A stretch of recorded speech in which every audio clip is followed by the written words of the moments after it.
Kumusta mga kaibigan? It's me, Teacher Kevin PH, and we are back with another video.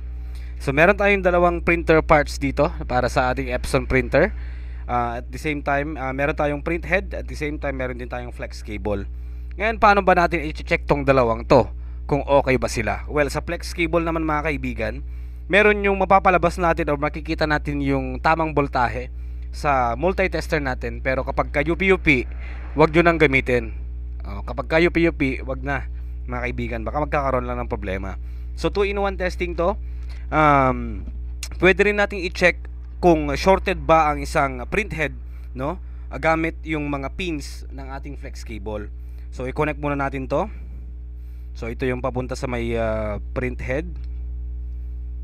Ayan. Right. So nandyan. And dito tayo magte-test mga kaibigan. So naka-connect na siya. Dito tayo magte-test sa mga pins dito. Again, basta kung kahit okay yung voltahe natin, kung o yung readings natin, kung UP-UP ito, wag niyo nang gamitin. Mas lalo lang masisira 'yan. Okay. So, dapat itong ating multi-tester ay naka diode mode or continuity mode. Dito mga kaibigan, nasa na ba yung guide ko?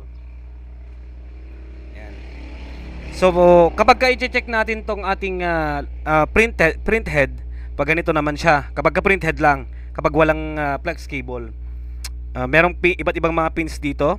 21 pins yan. Ground yung last pin, and dapat ang merong readings yung first and yung second and third pin. Yung second, meron dapat readings yan na 0.600 plus. And yung third pin, dapat merong reading yan na 0.500 plus. Ngayon, check natin with flex cable. Meron akong video ng pag-check ng printed na ganon. So, nakakonect na to mga kaibigan, ha? And then, dito tayo. So, ang red probe natin, nasa left part, dito. Yan. Ito yung ground natin. Dito yung ground. And then, makikita rin naman natin dito. Punta tayo dito sa may first pin. Set natin to sa diode mode.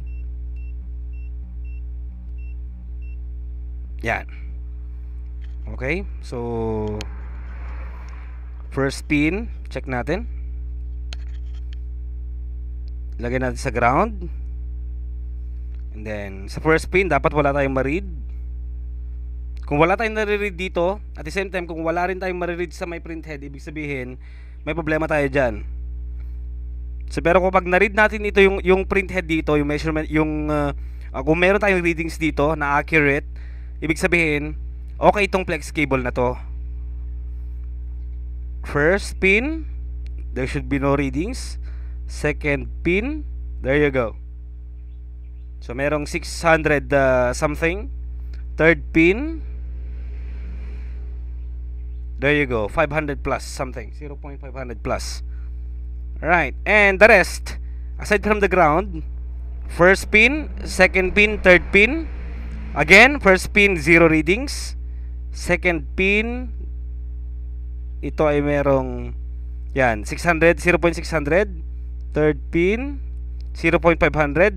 And the rest, excluding ground, dapat 0 value lahat to.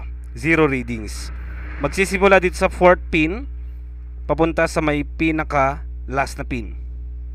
Alright, basta ang meron ng readings yung dalawang pins mga kaibigan. Yun lang. Thank you for watching.